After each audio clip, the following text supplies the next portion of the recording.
As we near the end of Episode 3 Act 1, Riot is trying to tie up loose ends before another proposed wave of big changes coming to the game with Episode 3 Act 2. What is going on, ProGuides family? It is your host Sergeant Frost, and today we have the patch 3.04 rundown.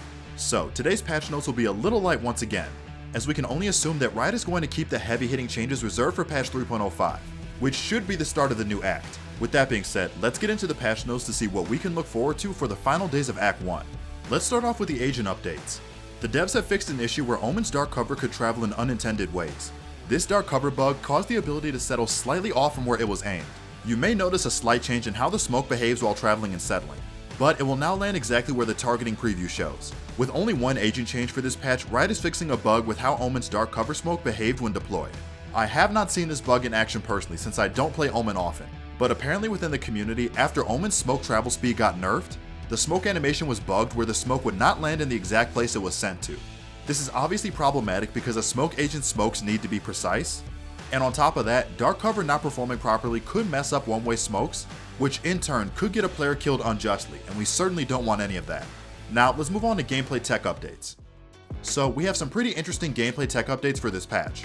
Riot is continuing to improve the effectiveness and transparency of visual graphs for the in-game performance. The devs are making even more improvements to the performance stats and graphs. For anyone that needs a translation of this computer science language, the devs have made some improvements to the on-screen stats and graphs in the video section of settings.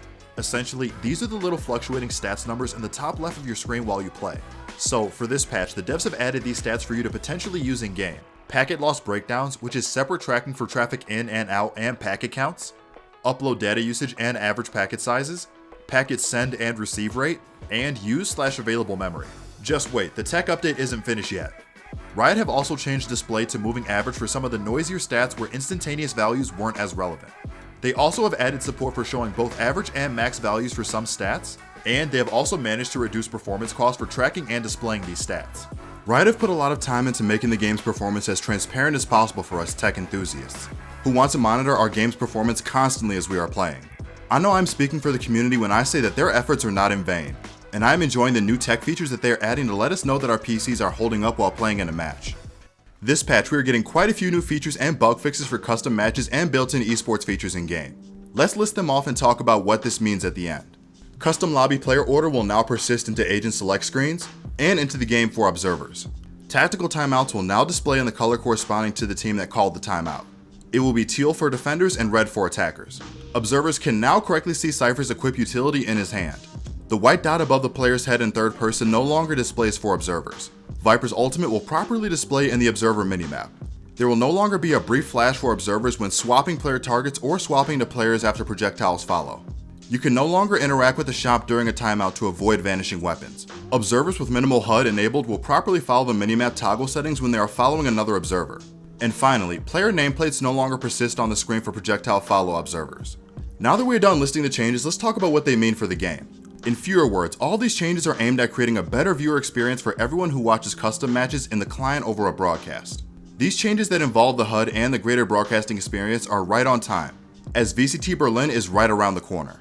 Riot needed to add these in order to get rid of some of the bugs and complaints we had from the VCT Iceland viewer experience.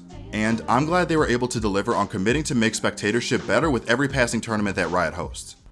For general quality of life changes, the devs have implemented a newer viewer model. They have improved how some items appear in the store, so now you can preview weapons in their entirety. You should now be able to see guns and all of their parts properly now. For new social updates, the devs have fixed a bug where in some cases player invites would not disappear after being rejected. And they have fixed a bug where the loopback test was not functioning properly. You should now be able to test out your voice settings again. Now, to wrap this video up, let's get into agent and gameplay tech bug fixes because there are quite a few to be talking about. For agent bug fixes, they have fixed a bug where the nearsighted effect is removed when you are killed inside smokes.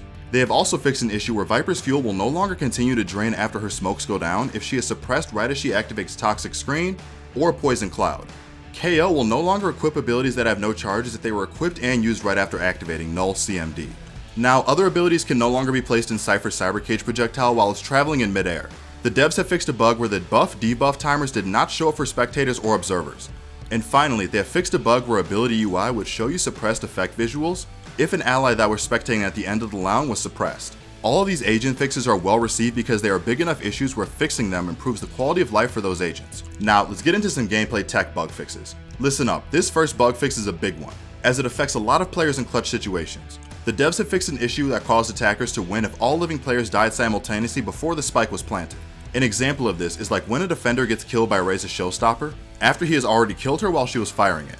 The devs have stated that the defending team will now win in these rare cases, since they successfully prevented the attackers from planting. Behavior is unchanged if either team outlives the other. An elimination victory is awarded to the team that survives longer. Next up, the devs have fixed an issue where turning off show bullet tracers turned off everyone's tracers including your own. Basically, toggling this feature off will only hide your tracers, but enemy allied tracers will still be visible. And lastly, the devs have fixed an issue where some settings were not saving properly, and this affected perf stats and graphs, as well as some shooting range settings. And that wraps it up for the bug fixes. The devs have been putting in a lot of work this year to make sure the game's netcode gets tightened up, and so that they can keep the number of bugs popping up to a minimum. There are still 2 big Valorant tournaments coming up this year, and Riot wants to make sure that the game's competitive integrity is as high as possible. Well guys, that's all we have for patch 3.04 rundown. If you enjoyed this video, then be sure to drop a like and consider subscribing to our channel. We upload new videos just like this one every single day, and the best way to stay notified of that is by ringing that notification bell. Also, don't forget to check out ProGuides.com to gain some access to some truly amazing coaching. This has been your host Sergeant Frost, and I'll see you all in the next one.